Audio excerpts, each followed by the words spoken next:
ચાલો મિત્રો, આજે આપણે જાણીશું ભગવાન રામના વંશજ વિશે. અયોધ્યાના ઠાકુર 500 વર્ષ પછી પાઘડી પહેરશે. બાબરની સેના સામે હાર્યા બાદ શપથ લીધા હતા. પોતાને ભગવાન રામના વંશજ માને છે. અયોધ્યાથી 15 કિલોમીટર દૂર સરાય રાશી ગામમાં મોટા ઉત્સવની તૈયારીઓ ચાલી રહી છે. 22 જાન્યુઆરીએ વડાપ્રધાન મોદી રામલલ્લાની પ્રાણ પ્રતિષ્ઠા કરશે. ત્યારે ગામમાં 1100 સૂર્યવંશી ઠાકુર તેમના જીવનનો પ્રથમ વખત પાઘડી પહેરશે. મહિલાઓ ઘીનો દીવો પ્રગટાવશે. સરાય રાશિ ગામમાં 90% ઘરો સૂર્યવંશી ઠાકુરોના છે, જેઓ પોતાને શ્રી રામના વંશજ માને છે. આ માત્ર રામ મંદિર બનાવવાની ખુશી નથી, પરંતુ 500 વર્ષ જૂના શપથ પૂર્ણ થવાની પણ છે. શપથ શું હતા? સરાય રાશિના ચંદ્રભૂષણ સિંહ તેની કહાની સંભળાવે છે. 90,000 ક્ષત્રિયોએ મીરબાકીનો મુકાબલો કર્યો, તેમાંથી 80,000 માર્યા ગયા. આ વાત 1528ની છે. મુગલ બાદશાહ બાબરનો સેનાપતિ મીરબાકી અયોધ્યામાં મસ્જિદ બનાવી રહ્યો હતો. આ માટે તેણે રામકોટ એટલે કે રામનો કિલ્લો પસંદ કર્યો.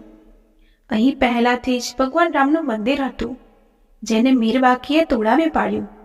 સરાય રાશિ ગામના ઠાકુર ગજરાજસિંહને આ વાત પરેશાન કરતી હતી. તેમણે 90,000 ક્ષત્રિયોને ભેગા કર્યા અને મીરબાકીની સેના સામે લડવા નીકળી પડ્યા. બંને સેનાઓ વચ્ચે 10 દિવસ સુધી યુદ્ધ ચાલ્યું. 80,000 સૂર્યવંશીઓ માર્યા ગયા. આ યુદ્ધમાં ઠાકુરોનો પરાજય થયો હતો. ઠાકુર ગજરાજસિંહ યુદ્ધ હારીને પોતાના ગામ પરત ફર્યા તો મહિલાઓએ તેમને ખૂબ ધિક્કાર્યા.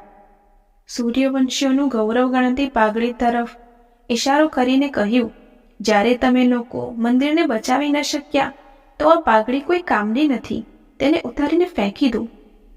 ત્યારબાદ ઠાકુરોએ શપથ લીધા કે જ્યાં સુધી રામલલ્લાનું મંદિર નહીં બને ત્યાં સુધી તેઓ પાઘડી નહીં પહેરે, ક્યાંય માથું ઢાંકશે નહીં. 500 વર્ષ વીતી ગયા. સૂર્યવંશી ઠાકુરોના 124 ગામોમાં કોઈએ પાઘડી પહેરી નથી. 8 પેઢીઓ આ વાર્તા સાંભળતા પોતાના પૂર્વજોની શપથ નિભાવતા ગુજરી ગઈ. હવે 9મી પેઢી રામ મંદિરનું નિર્માણ જોઈ રહી છે. ચંદ્રભૂષણસિંહ ઠાકુર ગજરાજસિંહની 9મી પેઢી છે. તેઓ ખુશ છે કે તેમના પૂર્વજોના શપથ પૂરા કરવાનો સમય આવી ગયો છે.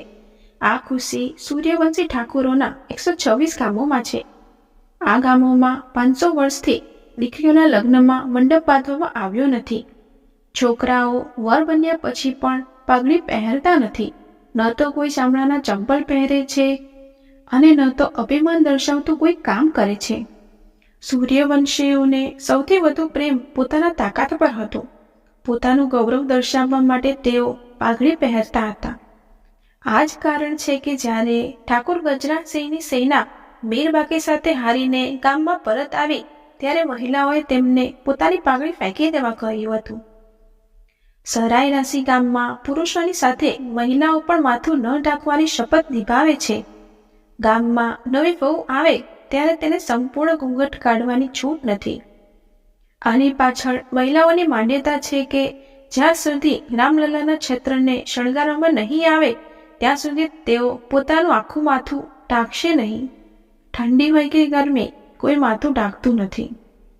ગામના પ્રમોદસિંહ ઠાકુર કહે છે કે સૂર્યવંશીના પરિવારો અયોધ્યાની આસપાસ 14 કોષમાં ફેલાયેલા છે. આ ગામોના લોકો આજે પણ 500 વર્ષ જૂની પ્રતિજ્ઞાનું પાલન કરે છે. ગમે તેટલી ગરમી હોય કે ઠંડી હોય, અહીં કોઈનું માથું ઢંકાતું નથી. ગામડે ગામડે પાઘડીઓનું વિતરણ કરશે, ઘીના દીવાઓ પ્રગટાવશે. ઠાકુર ગજરાજસિંહના વંશજ ચંદ્રભૂષણસિંહ કહે છે કે 22 જાન્યુઆરી અમારા માટે કોઈ તહેવારોથી ઓછો નથી.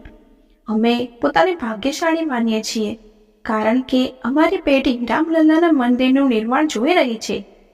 9 પેઢીઓથી ચાલતી આવી રહેલી પ્રતિજ્ઞા પૂરી થવા જઈ રહી છે. રામ મંદિરના લોકાર્પણને 1 અઠવાડિયું બાકી છે, પરંતુ અયોધ્યાના ગામડાઓમાં ઉજવણી થઈ રહી છે. ઘણી જગ્યાએ રામાયણ અને સુંદરકાંડના પાઠ ચાલી રહ્યા છે. લોકો શ્રી રામના ભજન ગાઈ રહ્યા છે અને ઉજવણી કરી રહ્યા છે. અહીં સમૃદ્ધ ઘરોમાં રહેતા લોકો મંદિરના નિર્માણ પહેલા વિશાળ ભંડારાનું આયોજન કરી રહ્યા છે. અયોધ્યાના જિલ્લા પંચાયત પ્રમુખ રોલીસિંહ કહે છે કે સરાય રાશિના ગાયત્રી મંદિરમાં 1100 સૂર્યવંશીઓને પાઘડી પહેરાવવાની વિધિ અવધનો ક્ષત્રિય સમાજ સંપૂર્ણ રીતિ રિવાજ સાથે પાલન કરશે. ગામડે ગામડે પાઘડીઓનું વિતરણ કરવામાં આવશે. રોલીસિંહ વધુમાં કહે છે કે 500 વર્ષ પછી આ પ્રતિજ્ઞા તૂટવાથી મહિલાઓ પણ ઘણી ખુશ છે. રામ મંદિરમાં રામલલ્લા બિરાજતાની સાથે જ મહિલાઓ દિવસ દરમિયાન રામાયણના સુંદરકાંડ અને ચોપાઈનો પાઠ કરશે અને રાત્રે દીપદાન ઉત્સવ ઉજવવામાં આવશે. તમામ 126 ગામોમાં ઘીના દીવા પ્રગટાવવામાં આવશે. જય શ્રી રામ.